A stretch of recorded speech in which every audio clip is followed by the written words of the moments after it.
नाग पंचमी के कथा मात्र चुपके से भी सुनने से भी आपकी सभी पाप खत्म हो जाती है। कालसर्प दोष खत्म हो जाता है। पितृदोष, पुराने से पुराने गरीबी दूर हो जाती है।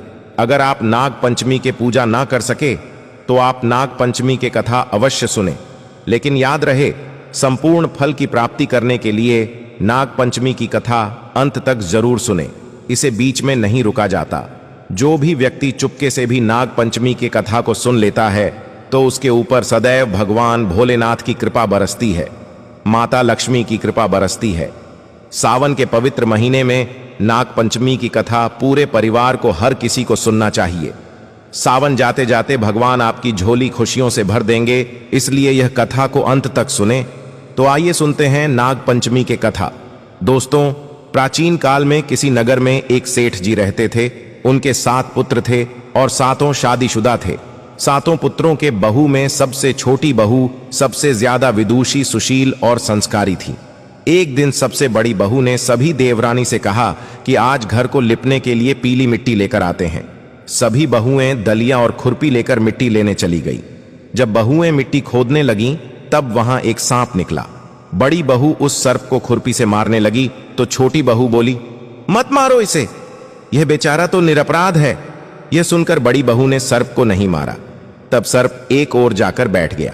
छोटी बहू ने सर्प से कहा, आप यहां से जाना मत, मैं अभी आती हूं। ऐसा कहकर छोटी बहू सर्प के लिए दूध लेने चली गई। घर पहुंचकर वह अपने कामों में लग गई और सर्प को किया वादा भूल गई। अगले ही दिन जैसे ही उसे यह बात याद आती है, तब वह दूध लेकर वहां पहुंची।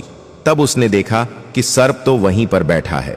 सर्प को देखकर वह बोली, भैया मुझे माफ कर दो, मैं अपने कार्यों में लगकर आपसे किया वादा भूल गई। दोस्तों, तब सर्प बोला, मुझे झूठ बोलने के लिए मैं अभी तुझे दंश लेता हूं, लेकिन तूने अंत में सच्चे हृदय से मुझे भैया कहा है, इसलिए मैं तुझे छोड़ रहा हूं और आज से तू मेरी बहन हुई। तुझे जो चाहिए मांग लेना। छोटी बहू बोली, भैया मेरा कोई नहीं है, मुझे एक भाई मिल गया, मुझे और कुछ नहीं चाहिए।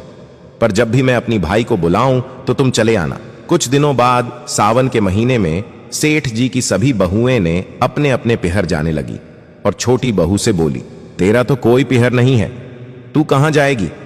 यह सुनकर छोटी बहू बहुत रोई। तभी वह सर्प एक मनुष्य के रूप धारण करके उसके घर आया और बोला, मेरी बहन को भेज दो।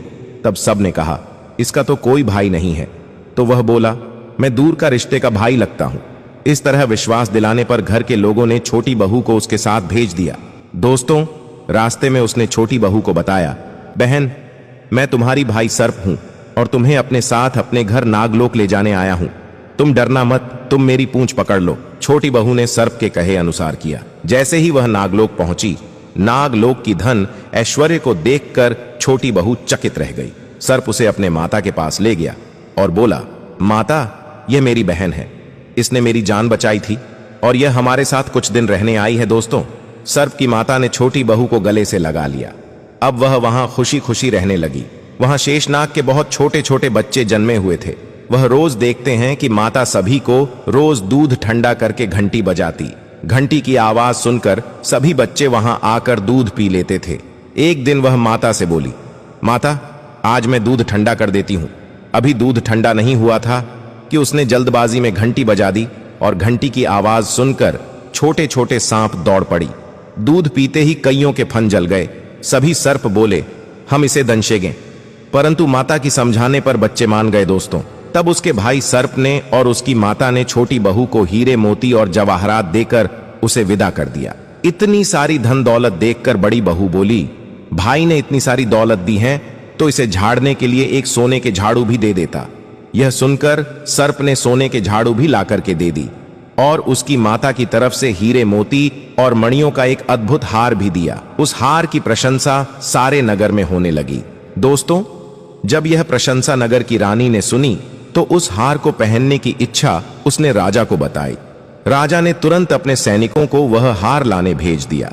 राजा के डर से सेठ जी ने छोटी बहू का हार सैनिकों को दे दिया। इस बात से छोटी बहू बहुत दुखी हुई और अपने भाई सर्प को याद करके उसे सारी बात बताई।